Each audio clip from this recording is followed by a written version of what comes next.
Hello, viewers. You're watching the Car Sim and Race Driver Show. Make sure you subscribe and also subscribe to Super GT because that's my channel and it's almost as good as this one.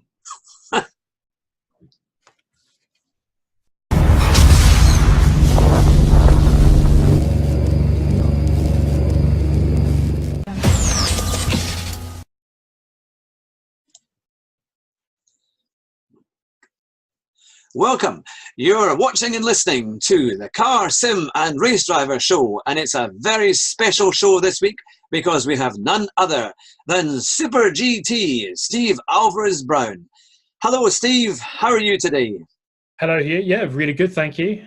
Hope all your listeners are very well too, and hopefully you're doing well yourself. Yes. Well, I always do an awful lot better when I have you on the show because my listeners go up by the thousands, so which is great. But no, it's fantastic to have you on the show. And you've got a special, really time to congratulate you because you've just gone over 200,000 subscribers. Well done. And how does it feel? It must be brilliant. Thank you. Yeah, I mean, it's all come around really rather quick actually because I think 100 was about 8 months ago. Yeah. So it took me 7 years to get to 100, and then it took me 7 months to get another 100.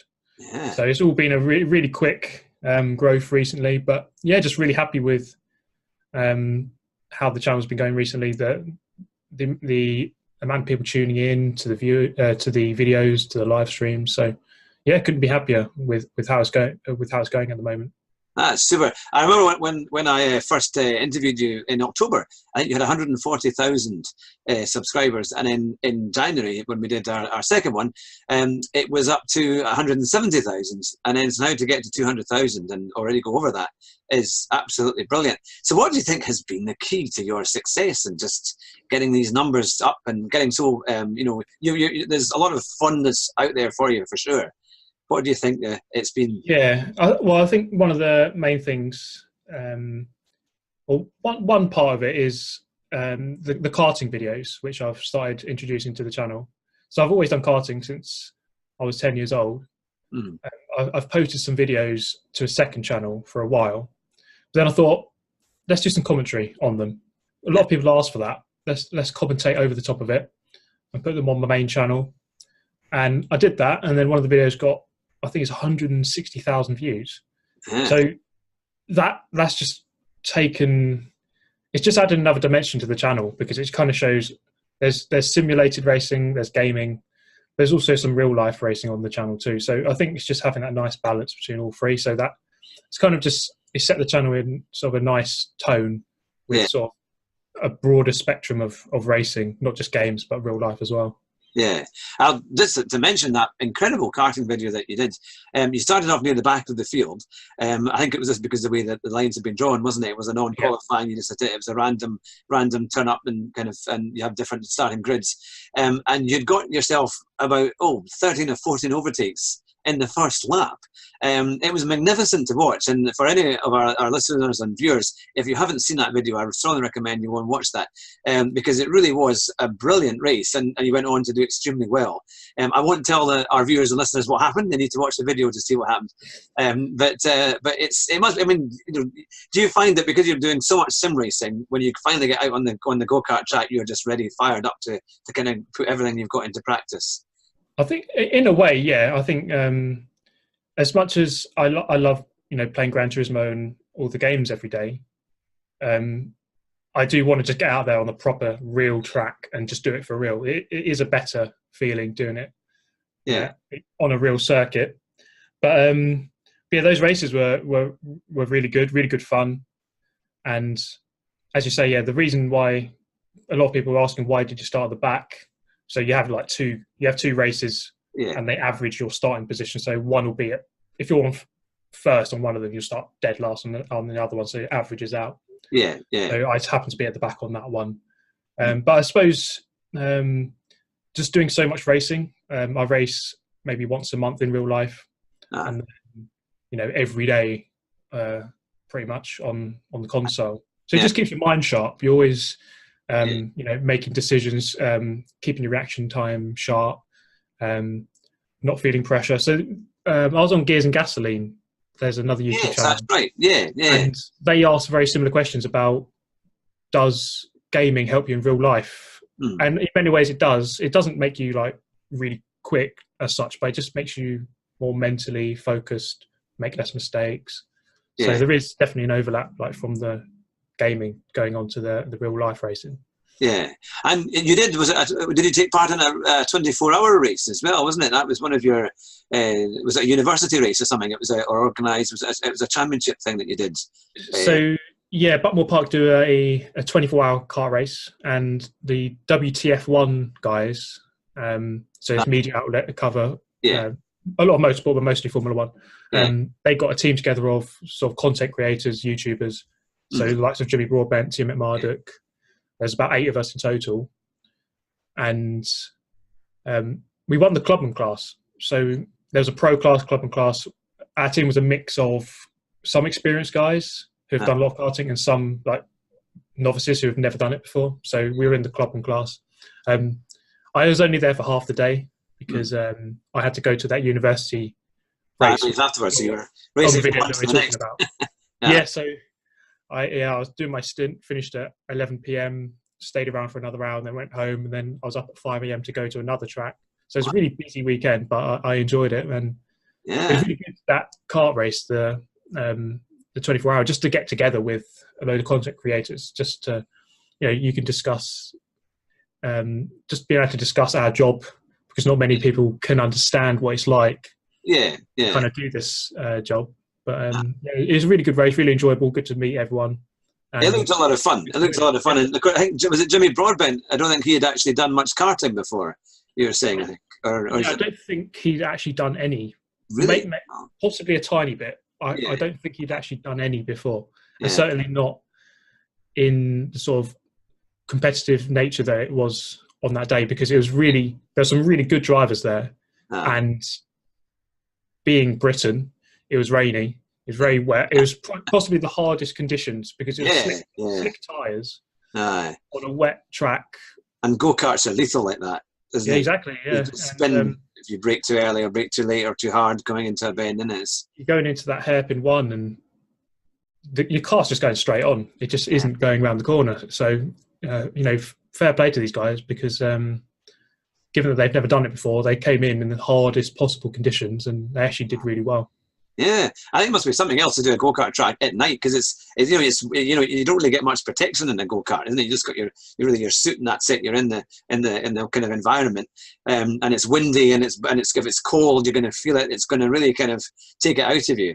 To do that kind of stint. It was quite interesting watching it when they did the night section as they lit up the whole track. But there were lots of shadows and other bits, so you could easily lose concentration and find yourself probably spinning off and things. But it was great to watch. So it's hard enough, like during the middle of the day when it's sort of nice temperature. It's hard enough then just to concentrate for an hour or 2 hours. But then to do that at 2 a.m. in the morning for a 2-hour stint, that's when you're really earning your money as a racing driver. Well, I mean, in a kart race like that, money. But let's say like in Le Mans 24-hour, the guy's got to do 2 hours at 2 in the morning. So that's the real difficulty. Where you got tiredness, it's dark, you can't see anything. It feels a bit more lonely because there's not as much crowd watching. So that's the hard part, definitely.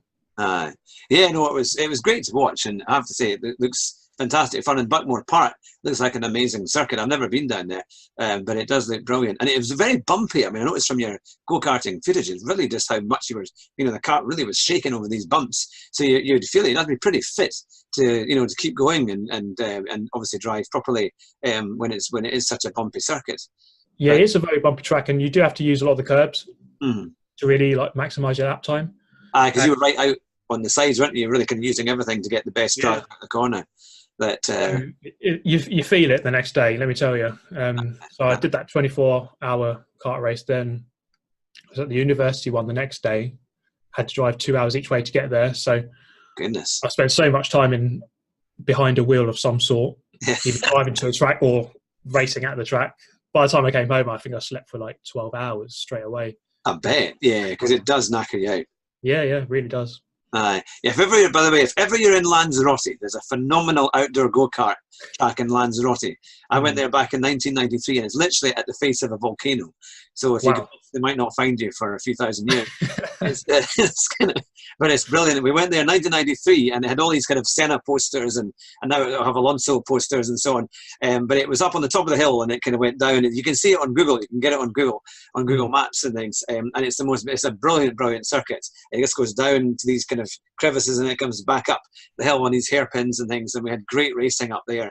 But some of the tracks are across the globe. There's a brilliant go-kart track in Benidorm, I believe.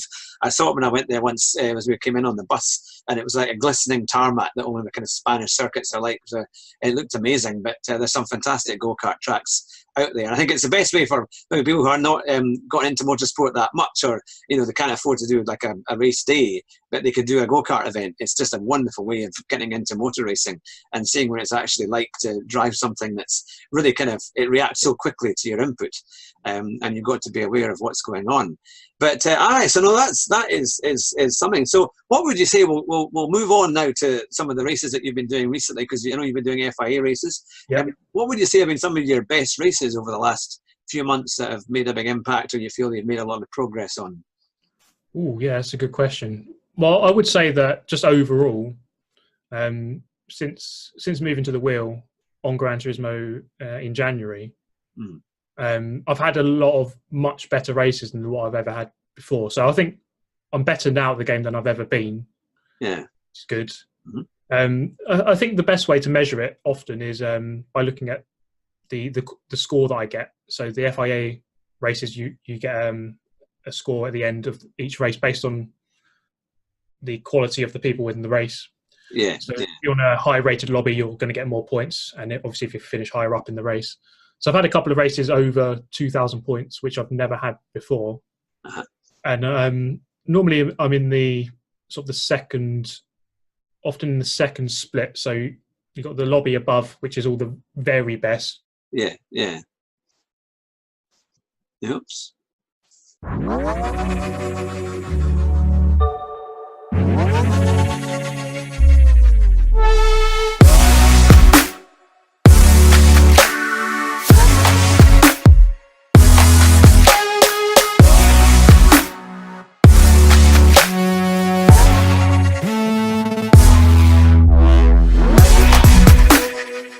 Sorry, you were just simply saying that you had been up into you were in the kind of the top lobby, and you were kind of the second tier of the top lobby.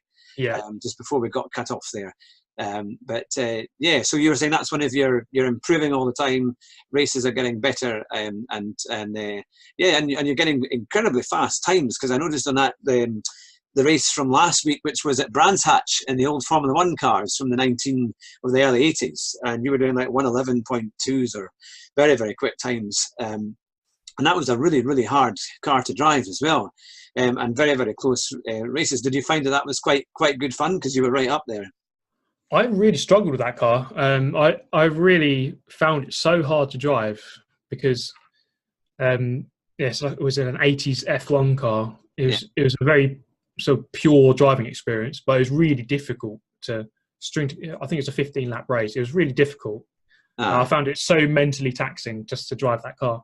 I think something like a GT car, a modern GT car, I'm very comfortable. But when you start going to these classic cars, I'm all over the place. But I think I finally got the hang of how to drive that car, because you have to really smooth and use the correct gears through the corners. Yeah, that's where I was going. I couldn't get under a 1:14, and to be fair, I only had about 20 minutes practice to try and get a better time.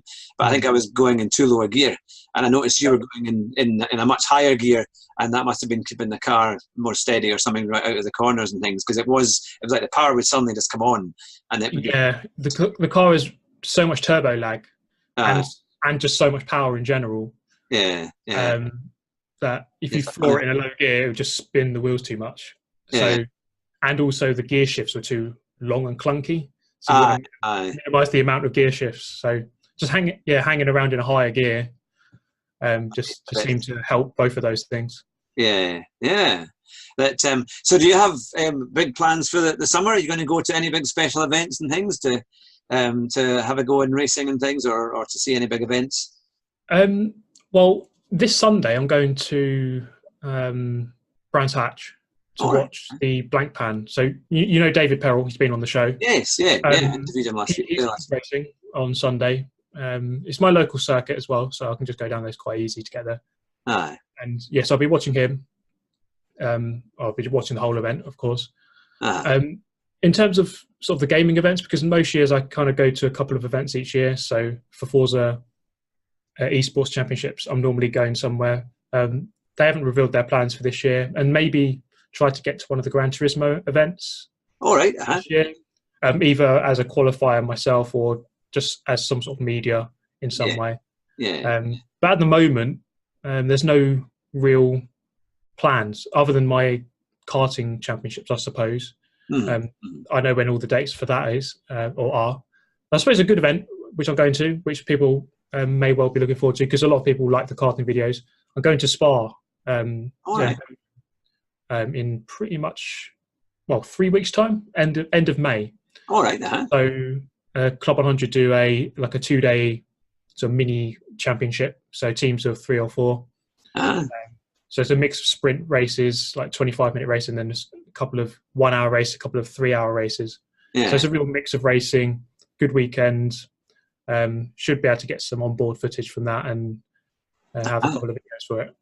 Yeah. Well, that sounds exciting. I'm going to see David Perrell at Silverstone the week after. Okay. It's managed to get there courtesy of Renault. So it's so I'm going to go down and watch the race there, and hopefully drive a couple of Renaults at the same time, which should be good fun. But it'll be good to see that the Blancpain GT Championship is a good one to watch, and David Perrell is quite popular and doing rather well. So it's I know that was the kind of series that you would, I think, were saying before, you'd quite like to try and do, or something like that, or you like Le Mans as well, and that kind of racing, or that kind of series. But it's great when you can get, obviously, people like yourself who are big on the simulators, but you can also see them in action racing too. So I'm sure in the next wee while we'll see you doing that in a real car and see what it's all like. But I mean, I remember, was it Top Gear a few years ago? They had Clarkson and they had Hammond and May, and they all had to go racing. It was one of these very small circuits down south. It was for the price of a golfing membership. Lydden Hill, I think that was. Yeah, Lydden Hill, yeah, and it looked amazing actually. I mean, is that something you'd ever think, just for if you could arrive and drive and just have a go and see how? Well, I think it's not too bad of an idea, because you can kind of pick up the cars quite cheap, maybe like a few thousand at most. Yeah. And then and Lydden Hill's not too far away from me. I could just go down there, have a bit of fun. Aye. It's something on my radar, just some sort of car motorsport. But I'm at the moment just trying to gauge the right thing to do. Yes, yeah, that's the thing. Have you got your racing license? Have you done one of those things, when you have to qualify to get a racing license? You can do them at like Silverstone and places like that. At the moment, no. So I don't really have any car experience. That's the thing. There are a couple of things I've been looking at. So in the Club 100 Championship I'm doing this year in karts, one of the prizes is to get a test day in a Ginetta. Oh wow! There's also this Want to Race. I don't know, a scheme, or there's this thing called Want to Race where you can qualify your local kart track, and then you go to, I can't remember the name of it, but it's quite far north near Leeds, I think. You drive around in a Ginetta, and then they, with an instructor, and then they kind of grade you, go through to a final. Yeah. And then the winner gets a funded season in Ginettas. So it's something like that, which you could be looking at. Just have a go, see if it works out. Yeah. And if I don't get it, it's all good fun, good experience in a car. Yeah. One of my mates, he entered a competition about 10 or 12 years ago, and it was for the Renault Clios. And they had to go to a number of different circuits, and he did quite well in the qualifying, but he ended up becoming an airline pilot, so he couldn't quite fulfill on the final part. But I watched him at Silverstone and a few other places, and it was great fun, because they all turned up, and they all thought they were going to be driving this Renault Clio racing car, and they did eventually get to that. But then they told they had to run. So they all had to be quite fit, because they got them running around the track, and they were told to bring trainers and obviously fitness stuff. So they'd be wearing the appropriate attire. But they really trained them hard, because obviously these guys that are running the championship, they want them to make sure that they are getting the right kind of people who are actually going to have the fitness and the mental ability as well to compete properly. But it's amazing now that these series can do that. I mean, obviously you had the GT Academy, things like that. I was speaking to Martin Grady on Saturday, and he was saying he was part of that in 2013, the GT Academy, and they could get to drive all sorts of cars like the Nissan GTR, and then he also had to drive a Nissan Juke, I think it was, and some other cars had the different challenges in each one.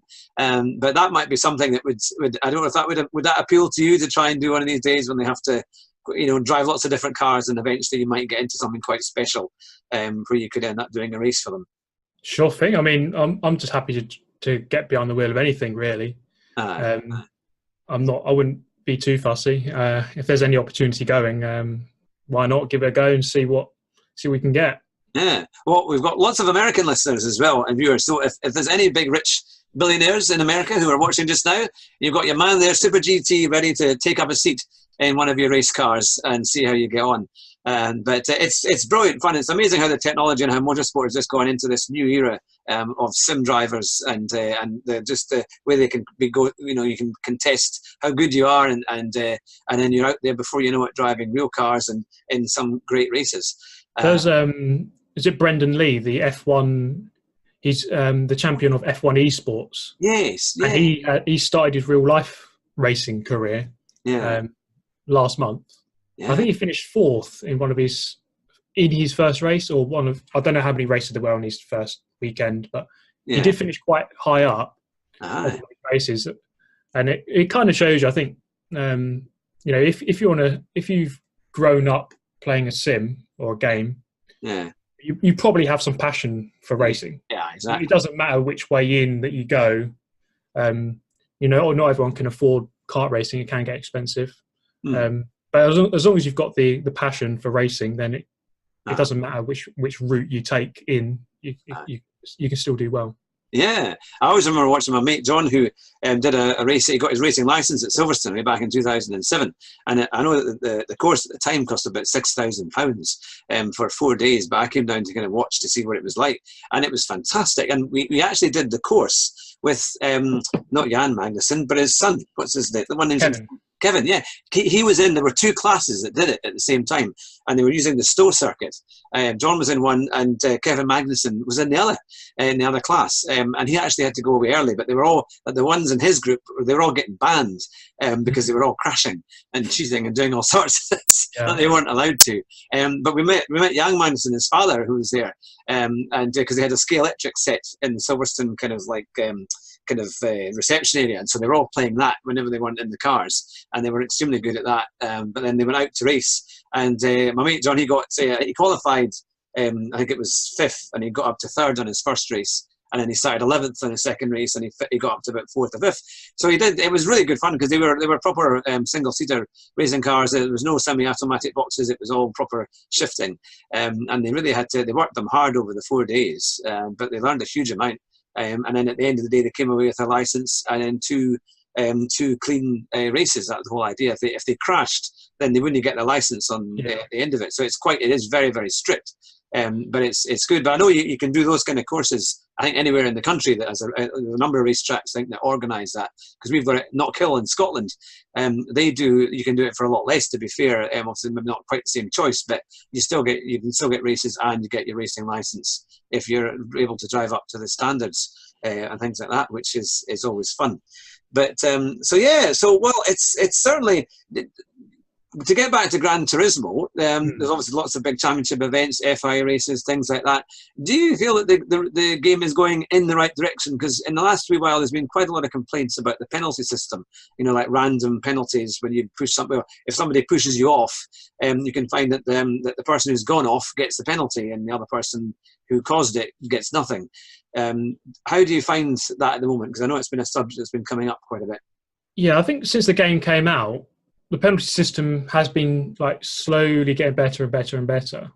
Yeah. And I've noticed in the last maybe month or so that it's maybe got a little bit worse just in the last month. Yeah. Because getting these penalties where someone spins off and on the way off they hit someone.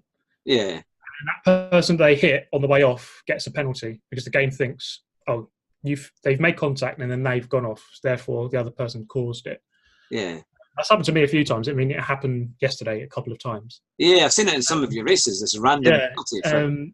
And actually, there was a really good example. I can't remember the name, but it happened in the Americas Nations Cup, and I think it cost someone a spot at one of the real life events. Really? Because they were coming through 130R at Suzuka. One guy gets loose on the curb, spins, Yeah. and then on his way off, hits the other guy who's coming through, who's done nothing wrong. Yeah, then it's penalty. Yeah. It was none of their fault. It just made an honest mistake, span on the curb. He tried to get past. They touched a bit, and then that penalty lost him some positions, and then therefore whatever he needed to get into that event. So the penalty system, it works a lot of the time, but there are these examples which seem to be increasing recently where people who are going off, who are spinning off, make contact with someone on the way off, and then the other person gets a penalty for it. Yeah. So they do need to sort that out. Aye. And going on to Forza, because that's your other kind of big gaming, on your channel. How do you find that? Because I know you did a video recently that had the new penalty system. Has that been quite a big success for you? And do you think that's going in the right direction as well? It's definitely a big step in the right direction. It needs work at the moment. So at the moment, it's only corner cutting, so nothing to do with contact. So you could still push people off, and you won't get any repercussions for that at the moment. Yeah. But it is a step in the right direction. It's not quite perfect, but it is only the beta stage at the moment. So just trying to get the fine tuning down. It is really difficult, though. I mean, Gran Turismo has shown that it's so hard to get a system that works. Yeah. Of the time, every time correct, even in real life events. Yeah. With human stewards, it's still really hard to get everything exactly correct. Yeah. It's just so difficult. But it's definitely a step in the right direction. And I think the Forza Racing Championship this year, there's not been any announcement on what it is yet, on the schedule or anything. By last 2 years, we would have known by now, this point of the year, what's going on. But I think they want to wait for this system to kind of work. First, and then then maybe they want to use that system on the esports championship just to streamline it a little bit. But it's a step in the right direction, and hopefully maybe by Forza 8 when that comes out, maybe it'll be perfect. Yeah, I mean, I was heeding your advice, because in one of your recent videos you were saying that you're basically trying to get your DR and SR up a bit, you need to really stay out of trouble as much as possible, and without jumping out of the way from people that are kind of either just are not as fast as you. You want to try and be as competitive as you can be. But I was in the Honda race, which was last week. I mean, it was that Honda S10. It was a tiny little car on the Toyota Expressway. It took about 3 minutes to get round or whatever it was. That circuit, but it was actually quite fun. I thought, it's not normally a race I would try, but I thought I'll go. And I started 10th. I didn't do any qualifying. I just kind of went in 10th, and I ended up winning the race. I couldn't believe it. And it's only because everyone, I was watching the video in front of people just smashing into each other, and they're all getting penalties, and somehow I managed to miss. There were a whole bunch of them that all crashed at one corner, and they were shadowing out. But I thought, quite, because most of the time you go over a shadow and then of course it reappears and you get a massive penalty and a huge crash. But for once I actually managed to win the race, and I couldn't believe I'd come from 10th to actually win it. And these funny little cars, but literally because they were side-swiping each other, and for quite a while there was two in front side-swiping all the way through the tunnel, and not one got a penalty. I thought, and you're just trying to stare at their way, and eventually they all went wide, and you get through. But I was quite surprised because they were pretty aggressive. And I thought if I had done even touch someone, I'd get like a 10-second penalty. And then, and they got away with the whole thing. But so it's obviously, I don't know if it was maybe lagging or something was happening, but it can make a difference. But I was kind of amazed when I went through without a penalty and actually won the race. So it can be quite fun. Have there been any particular races that have made you really kind of amused? Because obviously I know you did that very funny intro recently for the FIA races, but you do have some quite funny events that happen in your videos. Just trying to look through my list of videos here, specific examples. So I mean, there have been some interesting ones. I think one of the weird ones was there's one called Death Chicane is Back, So Oh, there's yeah, that one was a good one. LMP1 cars at Dragon Trail Oh, yes, I remember that. Yeah, flying through that chicane, which is hard enough in a slower car. yeah. Although these cars have so much downforce that maybe it's a bit better to go through there. Yeah, But, yeah, that was an interesting race because I did no preparation, did zero practice, nothing. Started, I think it was one from last. And myself and the guy in last, we came through from last and second to last all the way to fourth and fifth, I think it was. So that was interesting because it was kind of like what you described in that other race of just clear everything. People were hitting the wall, getting penalties, and I sort of just didn't really do anything spectacular, but just slowly avoided everything and just got my way through. I had a really clean race. It just shows you, if you can just be clean and avoid trouble, a lot of the time that is enough. You've had some incredible clips. I remember seeing one recently of you were driving through from the back of the field to the front, and people were flying off everywhere. There were cars shadowed out, and you just managed to get the perfect line in between to miss them all. And even ones that you had to kind of go through the shadows, they stayed shadowed, so you managed to get through, and you came up to a number of places in one go. It's very satisfying when you can get through that and you think, I'm still in one piece. Yeah, exactly. I think for me as well, often qualifying lets me down. My sort of one lap pace, just go and do one lap as quick as possible. That's where I'm lacking a little bit. Therefore, I'm a bit further back on the grid than what I perhaps could be. Yeah. But then my race pace, race knowledge, race strategy helps. So I'll say that's a strength. So I can normally move forward and avoid trouble and just be clean and consistent. So qualifying lets me down, but then the race, normally things come good there.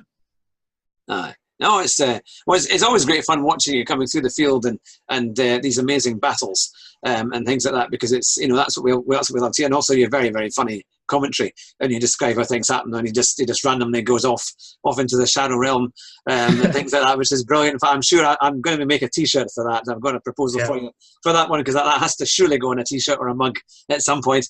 But that's one of the things that you do. But it's quite funny because you just see you were coming around one corner and someone was just randomly in the wall and was just sitting there. So obviously they've lagged out or something's happened and they've crashed out. So they're always exciting with different things happening. And obviously you're in the top tier of racing. So I can laugh because I think, well, if it happens in the top tier, then it will happen in my races. Yeah, things just randomly, people don't even start the race and they're still there the next lap, and they're kind of, you're trying to avoid them. But I had one race the other day where someone was going the wrong way around the track, trying to get people. So it was obviously someone wasn't happy at something. But no, there are some quite funny things that happen. It's so I suppose there have been rumours that this Gran Turismo 7 is on its way. I'm not sure if it's going to be. I don't think it's going to be this year, but maybe next year, perhaps. I don't know. I don't know if you've heard any more. You'll be more in the know than I am, certainly. To be honest, I think it's just at the moment it's just a rumor. I don't really know anything. I'd imagine we'd have to wait until E3, which is next month. I think that's normally where all the big things get announced. I'd be really surprised if something came out this year. I think next year at the earliest. If Gran Turismo 7 came out, that'd be good. I never played 5 or 6. I like the single player aspect of the Gran Turismo games. I've always liked that. In Gran Turismo 1 to 4. Hopefully they can get that in there, but also sort of keep the online element that sport has built up. So good. So Gran Turismo 7 could be a very, very good game. Well, the rumor is that we're going to have a new PlayStation as well, isn't it? That PlayStation 5 is on its way, and that, so I think they might bring out a game for the start of that, so that they've got the maximum amount of time to obviously meet the sales back from it. Because I mean, the thing is, when you get a new console, you want to have games that are kind of not just compatible, but make most use of the power of the machine, isn't it, to make it even better. But I think Gran Turismo looks very, very realistic now. I think it's fantastic, especially the intro shots, and when you get out there racing, it puts it into a really good sphere of improvement. When you have when the grandstands look real, the track looks real, and even like Nordschleife and that, it looks, you can see all the stuff that's been written on the tarmac, and you can actually read the words, and it's not blurred out. And no, it's pretty good. So you must be quite excited that how the games are getting better, and you're getting, because you did the rally one recently, wasn't it? It was it Dirt Rally you did? Didn't it? Came out a couple of months ago? Dirt Rally 2, yeah. Yeah, and you did pretty well on that. Is it? Do you have any? Are you looking forward to any other particular titles? Do you think Formula One 2019 will be worth a shot when it comes out? Yeah, I will be definitely playing it. It's not normally a series that I focus on too much, despite loving Formula One. Yeah, I yeah. don't normally play that game too much. I've always found it difficult to play because the physics are very sort of floaty. Yeah, yeah. I need loads of feel, but I feel like I can't feel the car. Yeah. So I have a problem with just playing the game in general. But I will definitely be getting it and seeing what I can do with it. But apart from that, I mean, I can't. I'm struggling to think right now of games that are coming out, because I think Forza normally that would be coming out this year, but I'm pretty sure they're waiting until next year to release it. So that'll be Forza 8, presumably. We're going to hear something very soon. I think on the 7th of May, they are doing a big release about something about the next Forza game. So that'd be interesting to hear. Yeah. But apart from F1, I mean, there's a MotoGP game coming out. I think I might give that a go. I'm not really a motorbike person, but give it a try, see what it's all about. Yeah, yeah.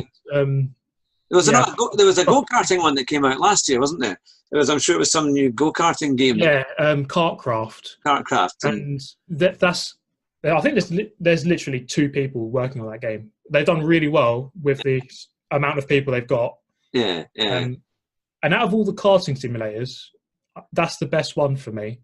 They've done really well. It's really hard to get something that feels like a kart on a game. It's so difficult, I think. Yeah. But I think they've actually done a pretty decent job with Kartcraft, and they're still building that. I'm not sure exactly where they are now. I think multiplayer's come out. Or you can play with your friends, maybe, or I don't know if you can do it against other people. I haven't really been on it for a while, but yeah, Kartcraft is that's continuing to grow. I always remember they had it on Project Cars 1.